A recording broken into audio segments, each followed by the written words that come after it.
Aujourd'hui, fête du Christ roi. Dire que le Christ est roi peut être source de grandes ambiguïtés chez les chrétiens, nous le savons tous.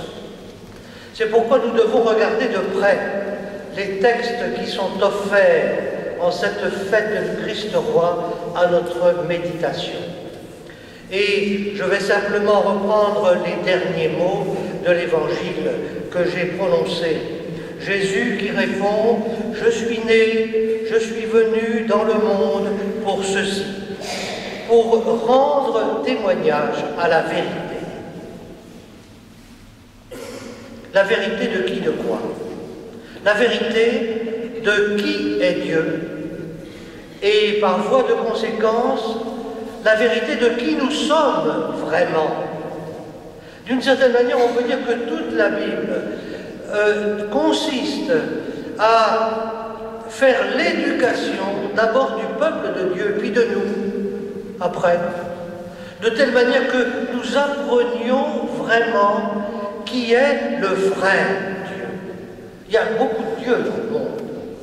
Et peut-être dans notre tête même, nous en adorons plusieurs sans nous en rendre compte. Eh bien, Jésus dit que son premier travail, le premier objectif de sa venue parmi nous, c'est de nous accompagner jusqu'à la connaissance du vrai Dieu.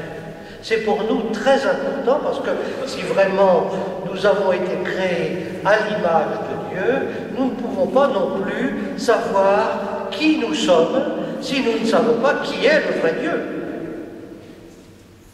Connaître le vrai Dieu et connaître qui nous sommes, ça va ensemble dans toute la Bible. Donc c'est ça dont il est question aujourd'hui. Et toute la Bible aussi est habitée par les ambiguïtés autour de la royauté, d'abord de Dieu, de l'image qu'on se fait de Dieu, et de l'image que le peuple juif va se faire du Messie, parce que les deux aussi deux images sont en correspondance l'une avec l'autre. Spontanément, les gens qui croient en Dieu à travers le monde, de toute tradition ou sans tradition, ils imaginent que Dieu est à l'image d'un potentat tout-puissant dont on ne connaît pas les intentions, qui à certains moments paraît bienveillant et à d'autres moments complètement menaçant, et dont il faut se méfier. Et quand à certains moments on peut le prier, alors on va le prier pour essayer d'attirer à nous quelque chose, un petit bout, un petit morceau de cette toute-puissance que nous lui accordons spontanément. Ce que je viens de décrire est un faux Dieu. Le Dieu que vient nous révéler Jésus, c'est vraiment tout autre chose. Et ne croyons pas que nous avons déjà fait tout le parcours, parce que vous savez que l'Évangile nous dit que les apôtres ont été habités par cette ambiguïté, par cette méconnaissance du vrai Dieu pendant tout le temps où ils ont accompagné Jésus. Il a fallu qu'ils passent par la passion, par l'épreuve, la grande épreuve dont parle l'Apocalypse, pour que Jésus les fasse vraiment accéder à cette connaissance du vrai Dieu. Annoncer l'Évangile, oui, mais le vrai Dieu. Alors, revenons à ces deux textes qui sont courts et que l'Église livre à notre méditation. Des textes courts mais denses et difficiles, il faut le dire. Difficiles. Vous savez, d'habitude dans la messe, très souvent, on nous propose un texte d'un prophète. Et le prophète, il parle des choses d'en bas. Il dit, voilà ce que vous faites vraiment. Voilà ce que vous avez dans la tête. Essayez de changer, essayez de vous convertir. Eh bien là, les textes qu'on nous offre aujourd'hui, ce ne sont pas des textes de prophètes. On ne nous parle pas des choses d'en bas, mais des choses d'en haut. Je lis. Moi, Daniel, je regardais au cours des visions de la nuit, et je voyais venir avec les nuées du ciel comme un fils d'homme. Et il parvint jusqu'au vieillard, et on le fit avancer devant lui. J'ai parlé de ce grand travail de la Bible et des prophètes pour que les Juifs d'abord acceptent l'idée d'un Messie qui ne soit pas une espèce de potentat tout-puissant. Un des derniers prophètes, vous savez, avait dit aux Juifs, mais vous attendez quelqu'un qui va vous délivrer de toute forme d'occupation, de toute forme de préoccupation personnelle, qui va faire de votre peuple le peuple qui va dominer tous les autres à travers la terre. Ce n'est pas du tout celui-là que Jésus, que Dieu va vous envoyer. Au contraire, vous savez, vous faites l'image d'un Messie qui va rentrer dans la ville de Jérusalem, sa capitale, sur un cheval, entouré d'une grande troupe, avec un armement absolument considérable. Eh bien, ce n'est pas du tout ça que Dieu va vous envoyer. Il va vous envoyer un homme, un humain, monté sur une monture, un âne. Est-ce que vous serez capable de le reconnaître? Et vous savez que Jésus s'est identifié à cette dernière prophétie. Le Messie rentrera dans sa ville, monté sur un animal,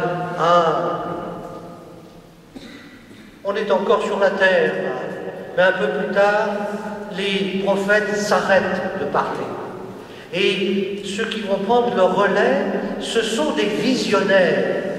Et les visionnaires, dans leurs songes, ils voient des scénarios non pas sur la terre, mais dans le ciel. C'est pour ça qu'il est question des nuées du ciel. C'est une image, bien sûr.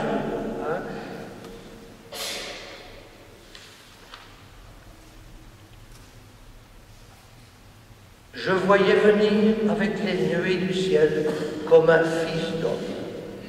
Vous savez, c'est très flou ce que le prophète et le visionnaire Daniel voient dans sa vision, c'est très flou, comme un fils d'homme, un humain. C'est une silhouette, c'est un profil. Mais ce qui est important pour lui, c'est qu'il voit que cet humain qui n'arrive pas à identifier, et dont il imagine peut-être que c'est quelque chose comme le Messie attendu, eh bien il s'approche de Dieu. On lui dit de s'approcher de Dieu. Alors il faut mettre en lien l'humilité du Messie annoncée par le prophète Zacharie, monté sur son âne, avec cette vision du ciel où on voit que cet humain humble est reçu auprès de Dieu. Les deux ne sont pas incompatibles. Peu à peu, les images commencent à s'arranger les unes après les autres et avec les autres. Et qu'est-ce que va faire Jésus? Il va non seulement s'identifier au Messie monté sur son âne, mais il va s'identifier aussi au Fils de l'homme. Très souvent dans l'Évangile, nous voyons que Jésus parle du Fils de l'homme. Il en parle toujours à la troisième personne, comme s'il n'était pas concerné. Et en fait, on voit bien par le contexte qu'il s'agit de lui. Pourquoi est-ce qu'il parle toujours de ce Fils de l'homme? Parce qu'il veut que nous comprenions qu'en le regardant, lui, chaque homme, chaque femme, chaque enfant peut identifier sa propre humanité. Il est l'homme. D'ailleurs, c'est ce que Pilate va présenter au peuple quelques minutes avant le texte de l'Évangile que j'ai lu. Il va sortir Jésus et il va dire devant la foule, « Voici l'homme, ecce homo ». C'est très important pour nous de comprendre ça. Pourquoi est-ce que Jésus parle à la troisième personne du Fils de l'homme en parlant de lui? Parce qu'il n'est pas encore intronisé dans le ciel, Fils de l'homme. Il faut d'abord qu'il passe à travers cette grande épreuve dont parle l'Apocalypse. Il faut qu'il fasse sa traversée, la traversée de la Pâque. Et c'est à travers la traversée de la Pâque qu'il va lui aussi passer, comme nous le disons aussi, aller s'asseoir à la droite de Dieu, comme nous disons dans le credo. Des images, mais des images qui sont importantes pour comprendre quel message nous est transmis. Alors, vous savez, pour comprendre ces visions, la vision de Jean, de l'apôtre Jean dans l'Apocalypse, dont on nous fait lire un petit morceau, il faut c'est plutôt à une écriture de type cinématographique qu'il faut faire appel. Hein. Vous savez, il y a l'histoire des fondus enchaînés. Hein. Alors on passe d'une vision à l'autre comme ça, et qu'une vision disparaît, une autre apparaît, et quelques éléments de la deuxième se maintiennent de la première, pour que nous ne perdions pas le fil. Et c'est pourquoi nous retrouvons les nuées du ciel dans la vision de Jean. Nous retrouvons les nuées du ciel. On est bien dans le même contexte, dans le même scénario, nous sommes au ciel. Mais cette fois-ci, alors que le prophète Daniel, deux siècles auparavant, avant le Christ, ne voyait qu'une silhouette floue dans sa vision, alors Jean arrive à identifier parfaitement cet humain, ce Fils de l'homme, arrivé tout près de Dieu.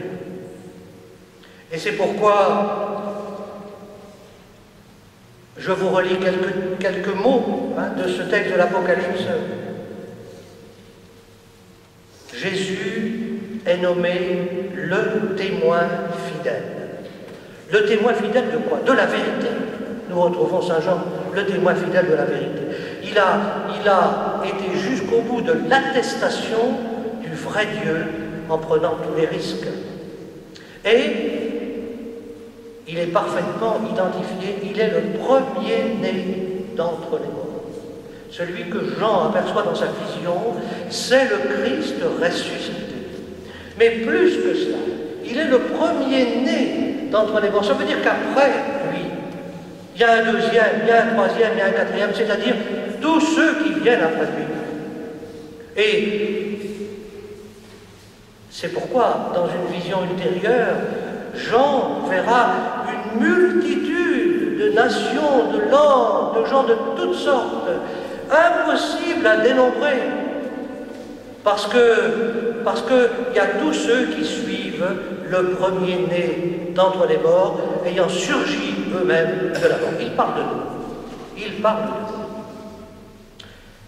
J'en viens à l'identification de ce Fils d'homme que Jean, non seulement il voit le ressuscité, mais il voit le ressuscité transpercé. Voici qu'il vient parmi les nuées, et tous les hommes le verront. Jésus ressuscité est en contact avec tous les hommes, même ceux qui l'ont transpercé. Et en le voyant, toutes les tribus de la terre se lamenteront. Oui, vraiment, Amen. Jésus est assis à la droite de Dieu et il porte dans son corps ressuscité les marques de sa passion, en particulier sa marque du côté. Et lorsque, ayant passé nous-mêmes les portes de la mort, nous serons mis en sa présence, puisque tous les hommes sont en contact avec lui, eh bien, nous pourrons reconnaître dans cet humain les traces du malheur qu'il a reçu dans son humanité. Et nous ne serons pas étonnés, et nous n'aurons pas peur, parce que nous verrons dans ce côté transpercé comme le reflet de notre propre humanité, de notre propre malheur. Nous pourrons nous approcher du vrai Dieu.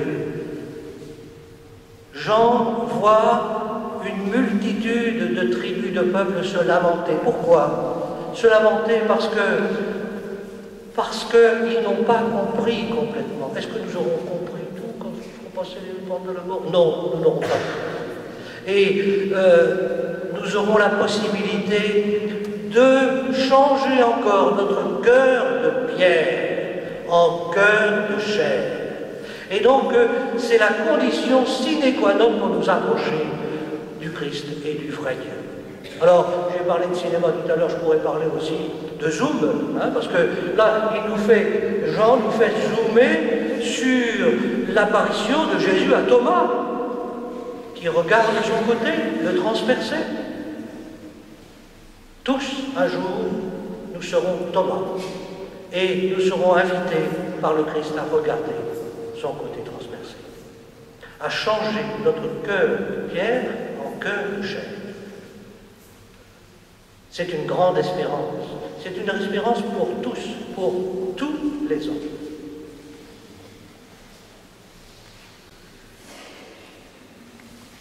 Un psychiatre juif était interviewé à la radio ce matin. On lui a posé la question: est-ce que vous croyez en Dieu? J'ai aimé sa réponse. Il a dit: pas encore. Il est sur un chemin, comme nous.